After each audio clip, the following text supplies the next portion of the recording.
हाय दोस्तों, आज हम बात करने वाले हैं अपने नए टॉपिक्स के बारे में। Basic electrical MCQ part 1। आज हम बेसिक इलेक्ट्रिकल से कुछ एमसीक्यू क्वेश्चन करेंगे जो कि एग्ज़ाम में आए हुए हैं। क्वेश्चन नंबर 1 है, जैसे कि आप डिस्प्ले पे देख पा रहे हैं अपना, कि एम्पियर के नियम का प्रयोग क्या निर्धारण करने के लिए किया जाता है। तो उसमें ऑप्शन 1 है जनरेटर में उत्पन्न ईएमएफ की दिशा बताने के लिए। नंबर 2 है हमारा ओवरहेड लाइन में दिशा बताने के लिए। नंबर 3 ऑप्शन है हमारा विद्युत चुंबक के ध्रुव निर्धारण के लिए। नंबर 4 ऑप्शन है चालक के आसपास चुंबकीय क्षेत्र की दिशा निर्धारण करने के लिए। तो एम्पियर के नियम का प्रयोग क्या निकालने के लिए किया जाता है, तो एम्पियर के नियम का उपयोग किया जाता है। ऑप्शन नंबर बी इसमें सही है।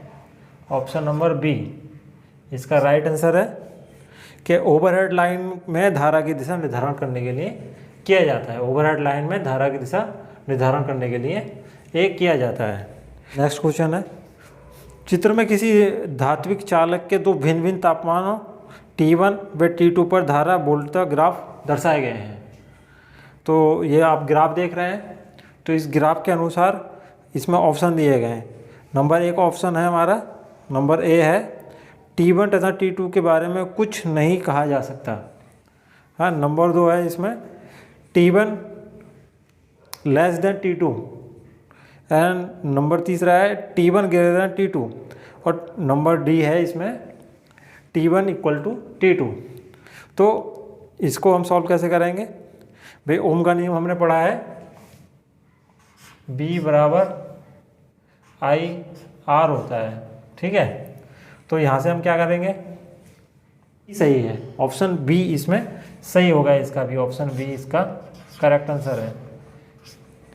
बी ऑप्शन है T2 greater than T1। Question number 3 है हमारा, विशिष्ट प्रतिरोध स्पेसिफिक रेजिस्टेंस की इकाई क्या होती है। ऑप्शन 1 है हमारे पास में ओम मीटर है। नंबर ऑप्शन बी है हमारे पास में ओम प्रति मीटर वर्ग है, या नंबर 3 है ओम। नंबर 4 है ओम प्रति मीटर। तो अब इसको वैसे ही अगर आप याद करना चाहें तो याद कर सकते हैं। स्पेसिफिक रेजिस्टेंस की जो वैल्यू है ओम मीटर होती है। आपने एक फॉर्मूला पढ़ा हुआ R equal to rho L upon A, ठीक है। तो स्पेसिफिक रेजिस्टेंस क्या है हमारे पास में, ये रो है स्पेसिफिक रेजिस्टेंस। तो इसको हमें निकालना है, तो इधर ले जाओ इक्वल टू, तो रो इक्वल टू हो जाएगा हमारा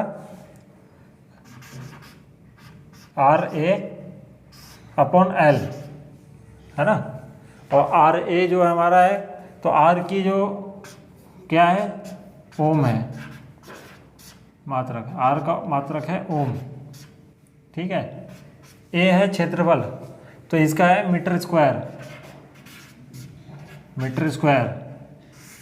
और एल है हमारे पास में मीटर।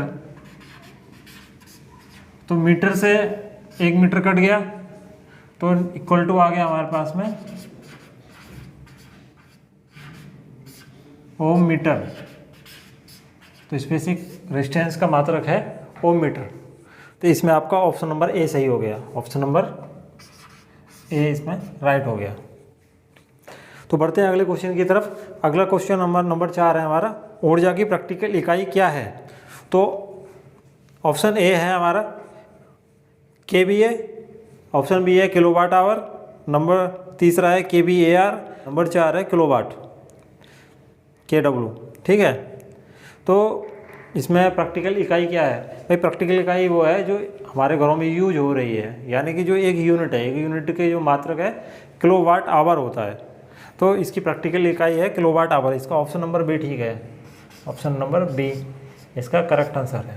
क्वेश्चन नंबर 5 की बात करें, 2 समांतर चालकों में एक ही दिशा में धारा प्रवाहित हो रही है। दो तार हैं हमारे, 2 समांतर चालक हैं, उनमें एक ही दिशा में अगर करंट फ्लो हो रही है, तो यदि प्रत्येक चालक में धारा दुगनी कर दी जाए, अगर करंट जो है दोनों तारों में दुगनी कर दी जाए, तो चालकों के बीच का बल क्या होगा भाई। 2 तार हैं हमारे और समांतर में है, तो दोनों में करंट एक ही दिशा में जा रही है।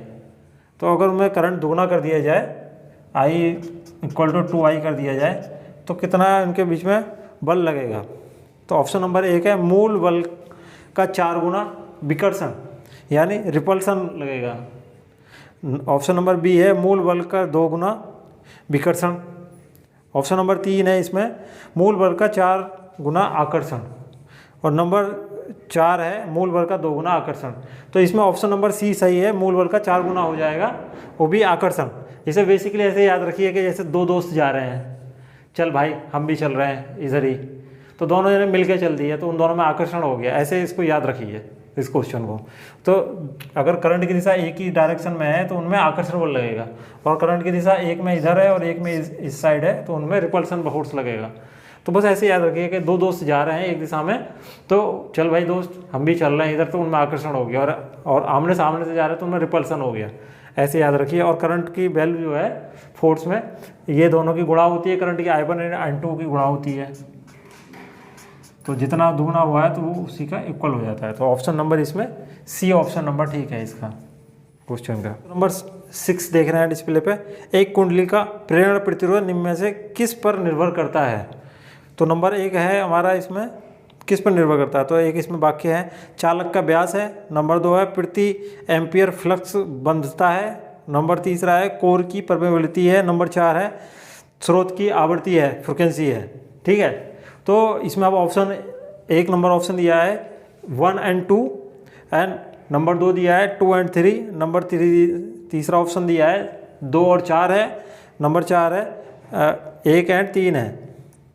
तो इसमें ऑप्शन नंबर बी ठीक है हमारा, 2 और 3 वाला। तो क्या है उसमें 2 और 3 में कि बी, ऑप्शन नंबर बी इसका ठीक है, 2 और 3 वाक्य वाला सही है, इसमें राइट है आपका।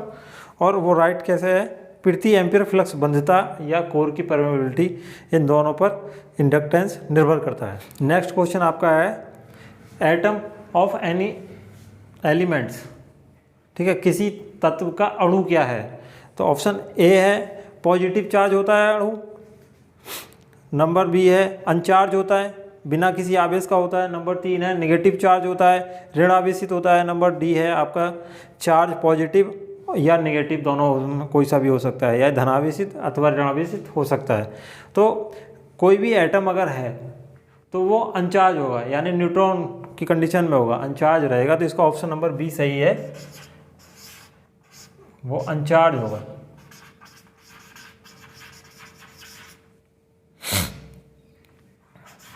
बिना किसी आवेश का होगा।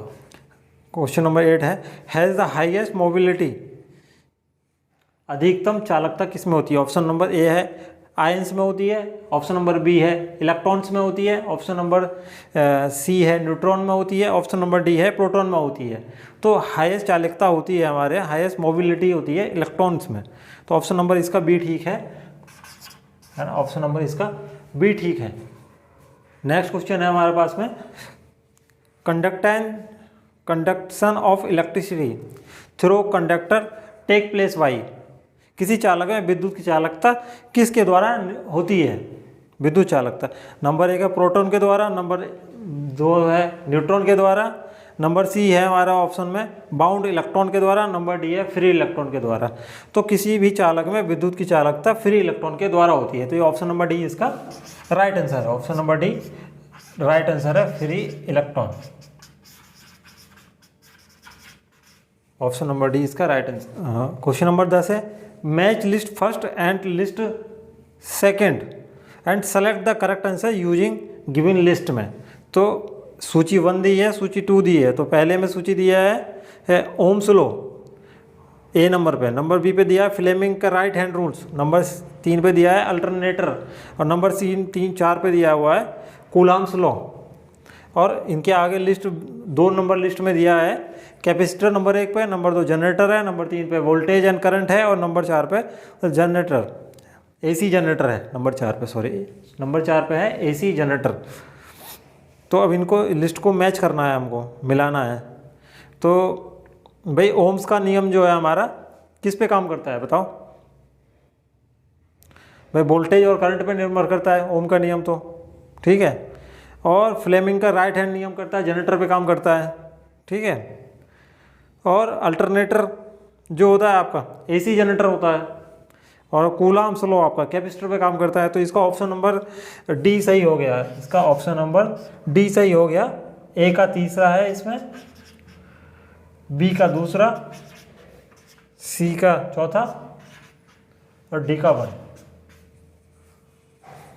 तो दोस्तों मिलते हैं अगले पार्ट में। इसी तरह हमारे चैनल पर बने रहें। Thank you.